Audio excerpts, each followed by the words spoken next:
Hi, welcome to this, my 83rd episode of VideoFuzzy. I'm your host, Terry J. Aman, sifting my basket of media memories, and in this installment titled Make It a Word and a Blow, I encounter, quite by chance, a recording of my 2005 Shakespeare in the Park production of Romeo and Juliet I was in, just as we're readying Capitol Shakespeare's Merry Wives of Windsor, which was kind of a fun coincidence, plus movies, pilots, and congressional hearings.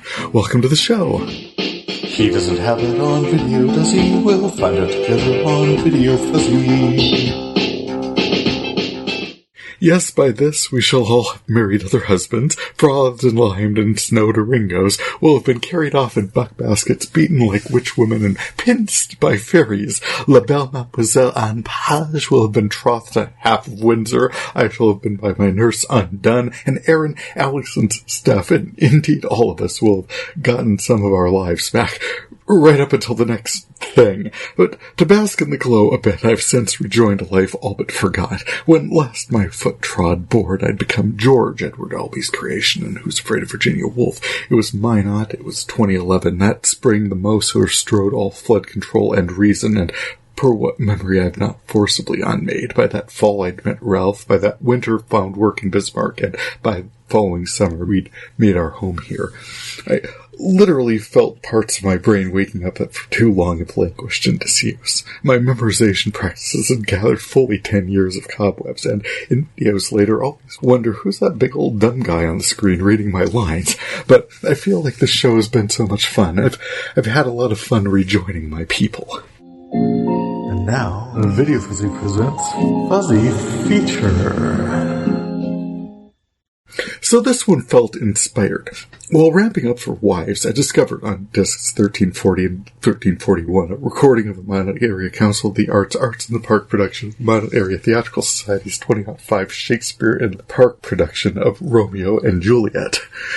Seriously, it can't have been all those things, right? Well, by my recording anyway, representing the Minot Area Council of the Arts, MC Hardy Lieberg came out and introduced the event, and everyone involved, including the visual artist on hand doing demonstrations, Lisa Lathrop. I have a couple seconds at the top of her head in my recording, and the Minot Night Riders Lions Club had turkey legs available to gnaw on like it was a Ren fair. Once the show starts, it's pretty easy to follow. The show was cut down by master wordsmith and, by this point, seasoned Shakespeare in the Park director C.C. Nucker, who boiled it down to the essentials while retaining a taste of the pageantry as well as some, at times, fiery swordplay, some in jest, and, as must in the telling, some grave. The Lord and Lady Capulet, played by Don Pitzolatis and Michelle Vogie, have invited Verona's Posh and Gosh to a celebration ahead of announcing their daughter, Juliet, played by Alyssa Swinney's marriage to Paris, played by Mike Novy.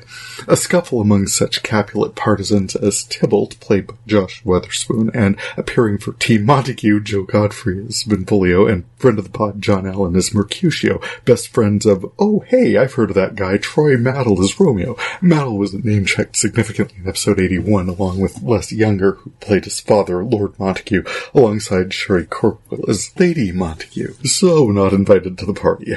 Anyway, a quarrel at the top of the show was the last straw for our royals, Tim Sherseth and Rachel Lepper, and the feuding families are forbidden from any further disrupting the peace and dignity of Verona.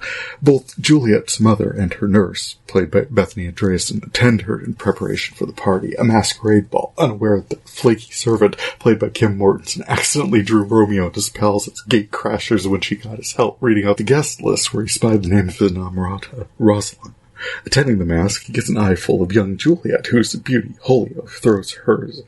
Thus captivated, Romeo sparks in her similar fascination for himself. They exchange words and a kiss, then a balcony scene, which in our production on Love's Light Wings did Romeo a picnic table ascend, but effect sufficed to present a young woman's bedchamber. Then, parting having been set to sweet sorrow, ran he to Friar Lawrence, because having spent perhaps 15 minutes together of their young lives, they needs must be married, and with haste. These events unfold so precipitously that Friar Lawrence, that was me, I played Friar Lawrence, thought Romeo was still after Rosalind, and I marveled at his change of heart. But then, thinking myself pretty shrewd, I hatched this idea whereby the houses of Montague and Capulet might bury their ancient grudge and be knit together, and before either of them had a chance to think better of it, I pull them aside and marry them.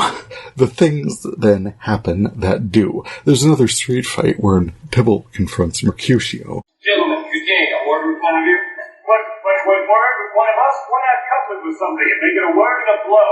Slaying him. Then Romeo slays Tybalt. At news of this, Juliet is outraged, but allows a duel in defense of his life. Romeo is banished, but they steal for themselves one night of wedded bliss.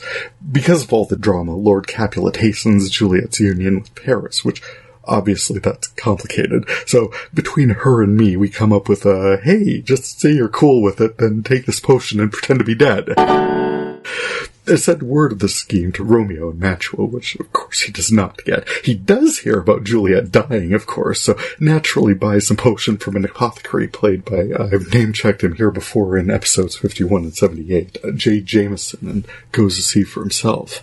Fighting his way through, I'd actually forgotten this, but quite a lot of activity at the Capulet family burial plot that morning. Romeo finds Juliet lying there in repose, mere seconds from waking, and tosses back his potion and dies. I forgot about this too. I actually come running on with a crowbar so as to pry the crypt open and free her, but turns out it's pretty much Grand Central Station there. She wakes to find Paris is dead, Romeo's dead, Tybalt's over there somewhere. I offer to get her to a convent, but she's kind of paralyzed with fear, and suddenly I'm worried about guards and I run away. And alone, surrounded by death on all sides, Juliet grabs a dagger and also nopes her way on out of this play. There's a reckoning with the royals, who are kind of Johnny on the spot for CSI Verona there, but oh well. They do a preliminary investigation, but level the blame on the families, who, in the wake of this carnage, do begin to engage in some measure of reconciliation. Some pardoned, some punished, in this tale of woe of Juliet and her Romeo.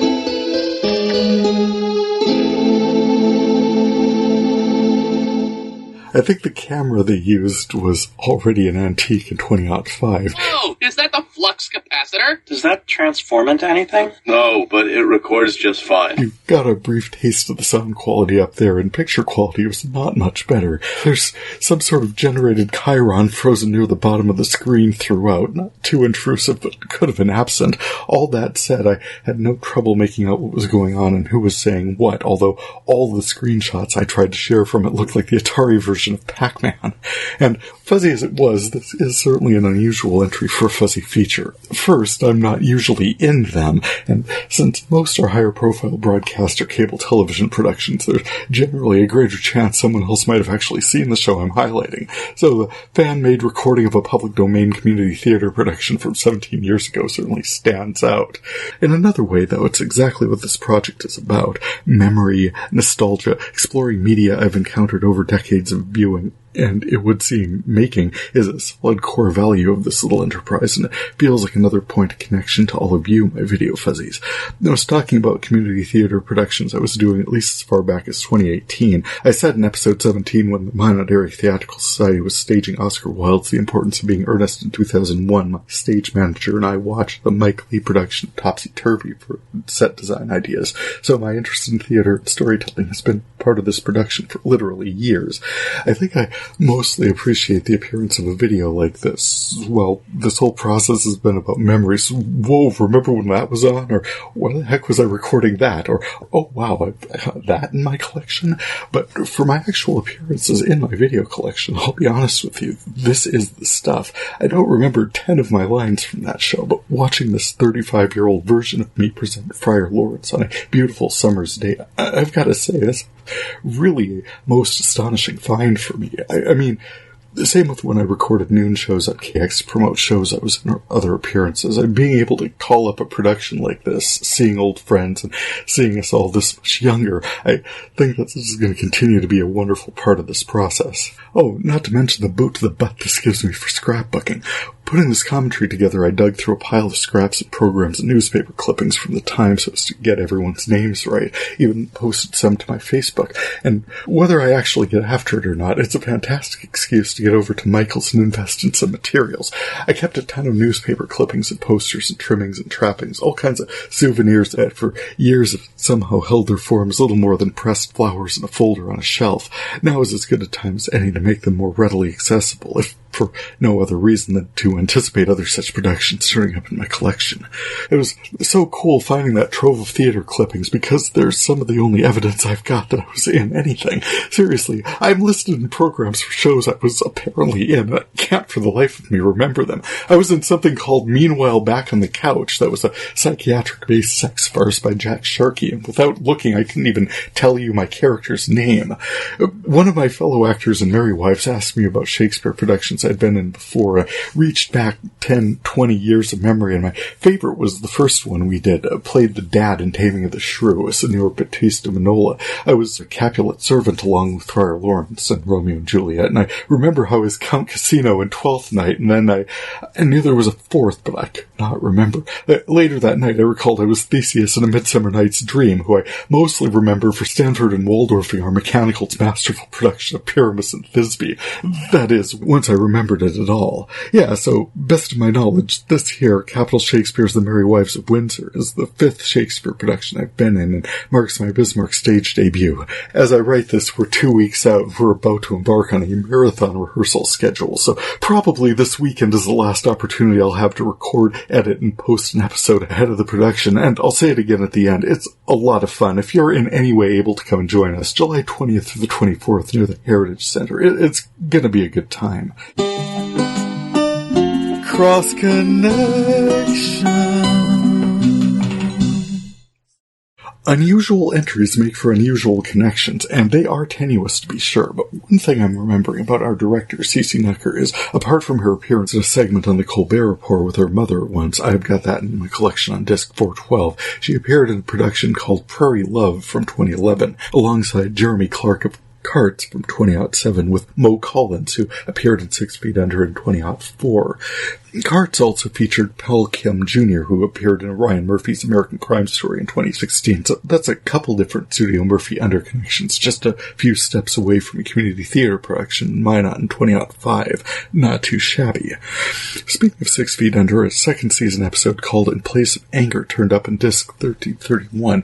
We meet Ruth's sister Sarah, and I freaking love her. It was Patricia Clarkson. I was sure I'd recognized her from somewhere, but no, nothing in her IMDb was standing out. But I did notice not one but 2 Parks and Rec connections there. Patty played Tammy 1, Ron Swanson's first ex-wife Tammy 1, and then Adam Scott showed up as David's boyfriend Ben Cooper, and hey, he was Ben Wyatt in Pawnee. The grieving widow was played by Harriet Harris, who played Martha Huber's sister Felicia in Desperate Housewives, which is another connection for Fisher matriarch Frances Conroy. I let this one run a bit. I was so glad I was able to archive everything I was able to of this show. I'm really looking forward to rewatching the whole thing at some point. I saw Coco Peru being annoyed with David Cross as Tobias Funke in a 3rd season episode of Arrested Development, who I've seen much more usually running a bar in later season Will and Grace episodes. Not to mention Atomic Blonde Charlize Theron's appearance. There's a wee brain. The Studio 60 on the Sunset Strip Christmas show episode I found on disc 1330 featured not only Mark McKinney, who is just fun to see so contemporaneously with his Slings and Arrows work then about, but also Trombone Shorty, part of a heartwarming, yet somewhat ham-fisted love letter to New Orleans a year post-Katrina. Then I found the pilot episode of Kitchen Confidential on disc 1336, featuring John Francis Daly, soon to be much more usually from Bones, and Iqbal Teba, soon to be much more usually from Glee, and Nicholas Brendan, who I've seen much more usually in Buffy the Vampire Slayer. Diving into my classic collection. This feels like a great place to shift focus to my classic collection VHS-to-DVD transfers I cataloged this time, discs 1326 through 1350. I encountered a bunch of pilot episodes of things, including this cozy little think piece. Would have been the main focus any other episode, and probably will be soon enough when a few more episodes surface, but ABC sci-fi drama Flashforward. The entire world loses consciousness for a couple minutes. Those who survive this unexpected and chaotic turn of events wake to breathtaking destruction as mass transit systems operations, and those in the middle of doing anything where 2 minutes of inattention would be harmful or fatal. They also, some of them have memories of events that haven't happened because they're flash forward of 2 or 3 months from now. And so a lot of people glimpse a future they have trouble understanding, and those who don't freak out because we don't know what any of this means yet. Of course, this being a worldwide phenomenon, there are vast regions where people were just sleeping anyway, and they're mostly fine. But for places like the US, there's a lot of destruction to wade through, and there's a lot of security footage to examine, including one reel that suggests at least one person was awake during the event. This was an absolutely fascinating series that bombed horribly in its resolution, but I'll likely have opportunities to examine it as it unfolds and remind myself of why I both enjoyed it and ultimately reviled it as I encounter more episodes. I mentioned a bunch of pilots turned up, one starring David Boreanaz as FBI agent and former Army Ranger Seeley Booth, solving murders with the help of Emily Deschanel as crime fiction author and anthropologist Temperance Brennan, and title character piece Bones. At the time, there was a little transitional excitement as fans of Boreanaz in his previous series, Angel, the title character with the face of an angel, cursed to walk the earth as a vampire with a soul, encountered something called the Shanshu Prophecy, whereby upon completion of a series of trials he could regain his humanity. We, fans in a chat group, retconned what potential there might be for Seeley Booth to actually be Angel. As CEO of the evil law firm Wolfram & Hart, he had access to lay in whatever backstory documentation would be required. He could cast whatever glamours would be necessary for whoever needed to be his abusive father, his absent mother, his eccentric aunt, and he could just imprint the skills he'd need to develop as a sharpshooter, but that is ultimately nothing more than fanfic. Anyway, Angel's adventures continued in Dark Horse and IDW Comics, and they don't seem to explore his joining the FBI at any point. Other pilots I encountered in this set include The Good Wife, Eastwick, and Community, which I featured in episode 73, 6 seasons in a movie. As I said at the time, I knew it was going to turn up in here sooner or later. That series premiered in 2009. I also found this blue-collar Jersey hospital drama called Mercy, featuring Taylor Schilling as Ronnie Callahan, a nurse returned from tour in Iraq to find her husband cheating on her and her awful family kind of taking his side on the whole thing, including Kate Mulgrew as her broadly written Irish Catholic mother. Mercy featured Michelle Trachtenberg as baby nurse Chloe Payne. She's more usually in my collection than her work in the Buffy series, so it's absolutely going to get my attention either way, but I did follow it for a while. If Jada Pinkett Hawthorne was kind of the star of her hospital, Taylor Schilling Callahan seemed to have quite a lot more to put up with, and I was pulling for her. I also encountered several season premieres in this set, including the second season premiere of Castle, as well as the second season premieres of Medium and Dollhouse. I found the third season premiere of The Big Bang Theory and the fourth season premiere of Heroes, which had rebooted itself way too many times to take seriously anymore. At this point, I was just following along in the spirit of completion, also turning up on disc 1350, the sixth season premiere of Grey's Anatomy. Yep, followed that one for a while. Other highlights, I talked about the Madonna concert at Wembley Stadium last time. The second half of that one turned up in this set, and on discs 1344 and 1345, I found James Lipton's interview with Forest Whitaker, which the parts I saw were wonderful. I really want to be able to spend some time with these at some point. And along with all these pilots and premieres, I encountered the fourth season wrap party for Ryan Murphy's Nip Tuck on disc 1346, with the fourth season finale titled Gala Gallardo. Fun. Now on VideoFuzzy, a fond reflection. And I just started editing this one when I saw Gregory Itzen had passed on, and I needed to pause and celebrate his career. He's a significant presence in my media collection. I mostly remember him as the corrupt Nixonian President Charles Logan in 24, but he casts a long shadow according to IMDb, appearing in Mork and Mindy, Fame, Lou Grant, pretty sure I watched Voyagers, he was in that, he was in Scarecrow and Mrs. King, Hunter, St. Elsewhere, he was in The Fabulous Baker Boys, he was in Murphy Brown, Night Court, and just a ton of things once. He was in Quantum Leap, Dave's World, Strange Luck, really need to track that series down one day. He was in Millennium, Star Trek Deep Space Nine, Voyager, and Enterprise, as well as Firefly. He was in Carolyn in the City, Profiler, in the early edition. How the hell did that thing run for 4 seasons? sitcoms. He was in The West Wing, as well as The Practice and Boston Legal, played different characters as per usual from one to the next. He played 5 different characters in 5 different seasons of The Practice alone.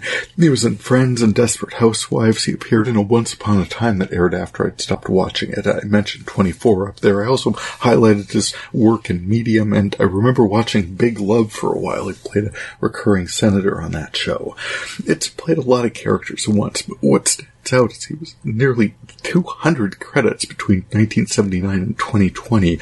He had a bracing, acerbic note in his delivery that made him the perfect voice for darker characters. Plus, he never gave off any impression that he was especially interested in being liked, which must have been liberating when taking on the role of gaslighting mob boss president at 24, or the serial cannibal he took on in Medium. Shows I encountered him, he presented a force to be reckoned with, which is a solid contribution to storytelling. We do need our villains, and he tended to make worthy ones. Thank you for the fearlessness, Mr. Itzen, and Godspeed.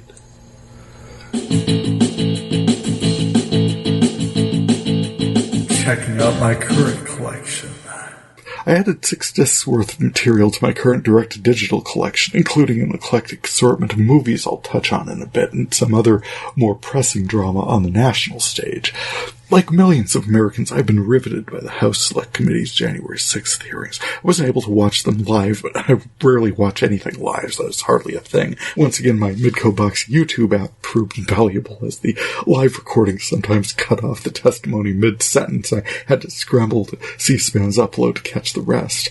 I felt like these are smart people who, for the past year, have compiled testimony from hundreds of different perspectives, some hostile, some under duress. As we heard on the Day 6 hearings, post Ms. Hutchinson, some witnesses have been pressured to hold to a narrative, though I do think from what has been shared, we citizens have the light necessary to peer through some of that.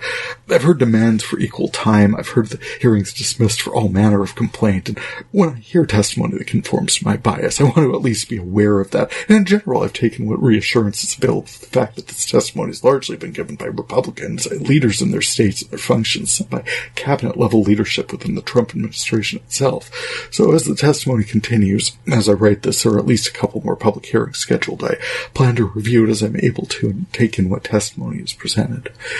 As for movies, I must start with this one. I caught TCM's presentation of Night Spot, starring, IMDb says, Harry Park, but that isn't how he's credited. Despite really one of the most glancingly supporting roles possible, he gets top billing as, get this, Pockykakis. That must have been one hell of a contract. Guy's supposed to be comic relief. He's about as funny as a nail in your shoe. Funnier was the Footlight Parade, featuring some of Busby Berkeley's earliest work, and oh wow, Twiggy and the Boyfriend, which I was out hanging posters for Merry Wives of Windsor while archiving the 2.5-hour all-singing, all-dancing musical extravaganza off TCM, but I've got to watch that thing sometime. From what I was able to see, they were doing some absolutely jaw-dropping scene work in that piece, and according to IMDb trivia, there's a scene where they're dancing on a turntable where they actually had to import an American camera in order to shoot it. Wild. I also got a bit further in the psychological thrill piece, The Ipcris File, on AMC Plus. I can absolutely recommend. I took in the 2nd season finale, I think, of Kung Fu on the CW. I'm told the 3rd season premiere is set for October. Oh, and then they started at the 2nd season of Only Murders in the Building. The 2nd season's gotten off to a fantastic start. Steve Martin, Norton Short, and Selena Gomez stars Charles, Oliver, and Mabel, all residents of the Arconia apartment building on the Upper West Side. These true crime podcast fans turned true crime podcasters return on a high from solving the murder of Arconia resident Tim Kono, and the celebration is cut short when grumpy building manager Bunny Folger, Jane Hoodie-Shell's grumpy building manager Bunny Folger, turned up dead in Mabel's apartment wearing Only Murders fan merch and stabbed with Mabel's knitting needles. Well, first, turns out she was stabbed several times by a knife. In fact, that is yet to turn up before the knitting needles. And second, she was only mostly dead. Before stumbling into Mabel's arms, Bunny managed to say the number 14 and the word savage and to bleed all down Mabel's top, getting her the hashtag Bloody Mabel. There's an ambitious, driven, and motivated new board president named Nina, who Bunny's change of heart about handing over the board presidency the very day she died made her feel kind of way. A couple tenants we've gotten to know, Aman Howard, sneak into Bunny's apartment to maybe steal a valuable work of porn art. It's art, the valuable painting by Rose Cooper. already sniffing around and syndicating a team of rival podcasters already determined that the Only Murders team did it, and they say why in their newly launched rival podcast, Only Murderers in the Building. Bunny stumbles into Mabel's arms, but the murderer is nowhere in evidence, so what choice do the police have? They certainly can't blow this one off as a suicide, but one thing we learned from episode 3, Bunny's Last Day, is that the Arconia is riddled with secret doors, peepholes, and passageways, and if Flayflong Arconia and Bunny Folger knew about them, she may not have been the only one. Only Murders in the Building airs Tuesdays on Hulu, and so far I can tell you it's well worth tuning in. And now, correction. Error. Seriously, just from earlier in this episode, I mentioned Patricia Clarkson's appearance at 6 Feet Under. She was one of the connections I made through something called Married Life to link Pierce Brosnan to my Studio 6 Feet Under challenge in my Bond discussion 5 episodes back. That name should have stood out a little more for me. And from episode 82, talking about Glee, Corey Monteith, as a football player Finn, didn't just join show choir. Mr. Shu extorted him via threat of expulsion, claiming to have found weed in his locker. Weed Mr. Shu got off Stephen Pawlowski as former show choir director Sandy Ryerson. Finn had his epiphany about the value of show choir on his own later on, but this wasn't some lifelong dream he was fulfilling like I made it sound. My bad.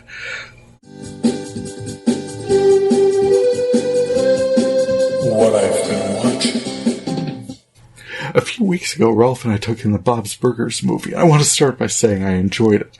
The story was fun, the songs added, the characters ran joyously along inside their familiar storylines. Bob and Linda concerned about keeping the restaurant open, Tina looking for summer love, Jean focused on musical exploration, and Louise concerned about whether she is sufficiently courageous. There was no obvious means of knitting these stories together, and for the record, they didn't really. The story of the movie traced outside these concerns for the most part. Bob and Linda's concerns are valid because the bank is denying an extension on their loan. They've got to make a payment within a week, and if they default, the bank will confiscate all their equipment, at which point the bank will have a pile of jaw-droppingly outdated restaurant equipment with a 3-figure scrap value and no hope of ever getting that loan repaid, but what do I know? Bob and Linda were then going to ask their landlord, Mr. Fisher, for a break on their rent so as to make their loan payment, and what luck, he pulls up in his golf cart along with his brother Felix and their accountant cousin Francis.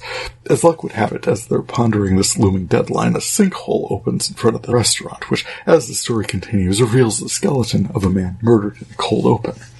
A lot happens. In the wake of the discovery, the kids confront a mass of rage-grieving carnies that focus their attention on the fish odors. Felix appears to be prepping to flee the country. Handyman Teddy helps Bob and Linda craft a burger cart that they can use to sell burgers at the Wonder Wharf anniversary celebration. And as the clues converge to reveal the killer, Louise is affirmed in her courage after all. I feel like I've spent 12 years not knowing something. Matt Groening built The Simpsons out of shorts he drew for Tracy Ullman based on comics he drew in college, and we're in 33 seasons and counting. Seth MacFarlane is responsible for The Family Guy and American Dad and Cleveland Show, as well as Ted and Million Ways to Die in the West, The Orville, probably dozens of other shows since I wrote this. Mike Judge was responsible for Beavis and Butthead, Daria, King of the Hill, and Idiocracy, and Matt Parker and Trey Stone gave us South Park, Basketball, Team America, The Book of Mormon, but who's behind Bob's Burgers? That would be Lauren Burchard and Jim Dauterive. Names I suppose it's good to finally know, though I'm not recognizing them otherwise. One also created something called Central Park, and another Bless the Hearts, which, nope. Archer, show created by Adam Reed, has a lot of Bob's Burgers crossover, from H. John Benjamin being the title character in both, but I'm not aware of a lot of activity in the other direction, like Aisha Tyler or Judy Greer on Bob's. Well, Chris Parnell made an appearance on Bob's Burgers, but yeah, mostly it's Bob's voice actors making cameos on Archer, primarily Eugene Meerman and Christian Schall. And now, a movie joining South Park, The Simpsons, and Beavis and Butthead, which recently added a sequel. Good work, all.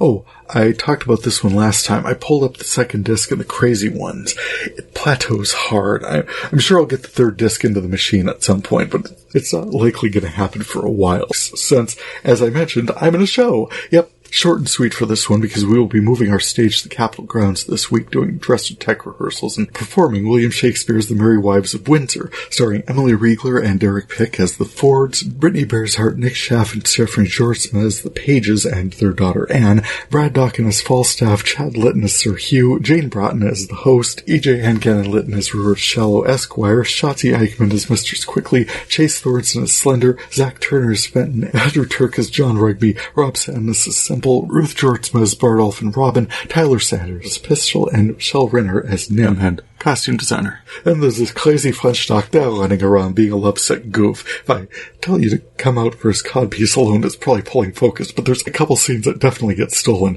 What's fun about that is there's so many comic opportunities for so many different characters. I love how our director, Aaron Weichel, ably assisted by Alex Brady, has taken every chance she's got to just crank the comedy to 11.